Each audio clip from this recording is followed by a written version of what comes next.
Hello friends, today we're reading The Bear and the Duck by May Angeli.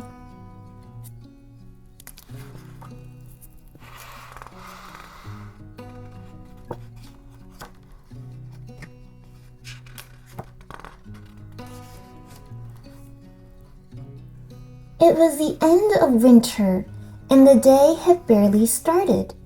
Duck blinked, smoothed his feathers, and stretched. He took a running start, ready to fly off.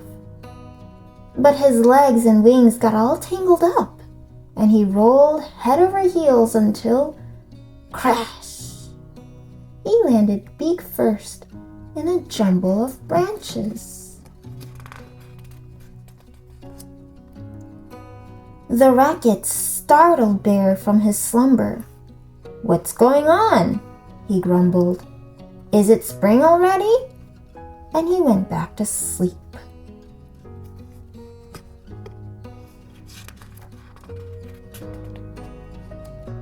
But all around him, the world was starting to thaw out.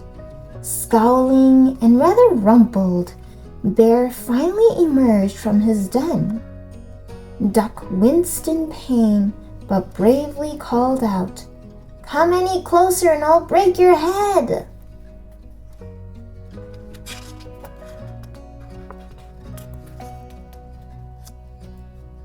Bear chuckled and shrugged his shoulders. "Are you afraid that I'll bite you?" "I'm far too old and I don't have many teeth left." "Then help me get out of here," Duck said, "or I'm going to pass out." Bear gently freed the bird and scooped him up with his big paws. "Nothing broken, just a few scratches. We'll make you better."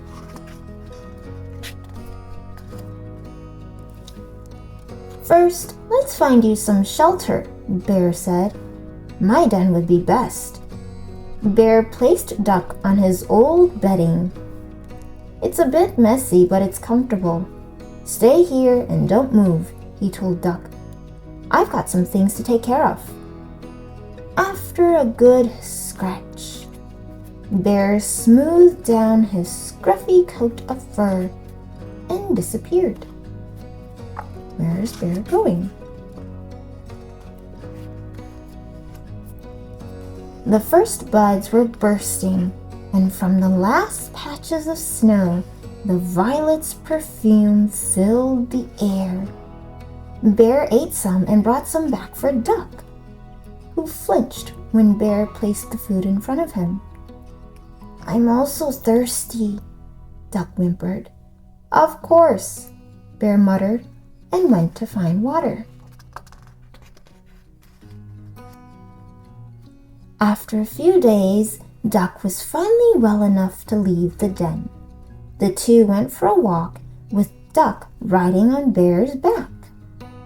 And while Bear bathed, Duck splashed around, sometimes lying in the grass. Duck would puff up his chest and start a story.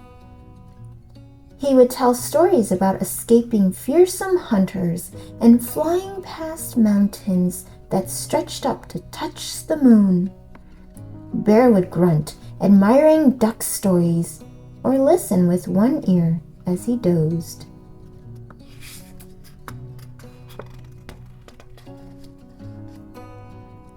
Then one day, it happened.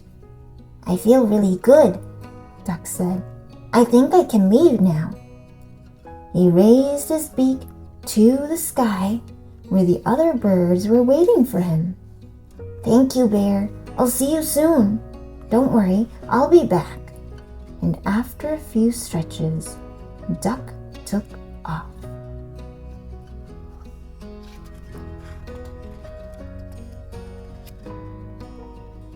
With Duck gone, the days seemed empty. Bear missed his friend. He ate, even though he wasn't hungry.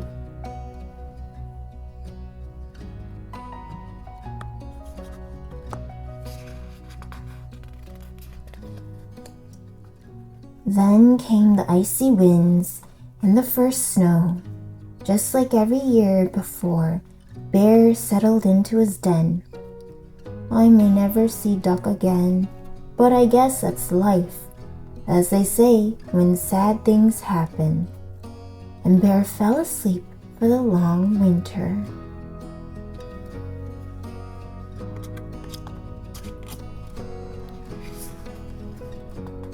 Will Duck ever come back? Bear woke up to the sound of a dove singing. It's spring! He stepped outside, scratched his stiff body, and decided to have a bath. What a flea bag, he thought to himself. Look at Bear eating all of these berries.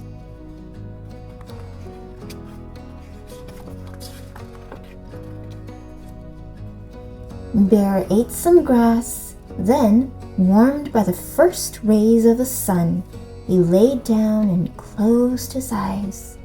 Like in a dream, a quack quack echoed in his head. That's when he heard a voice in his ear.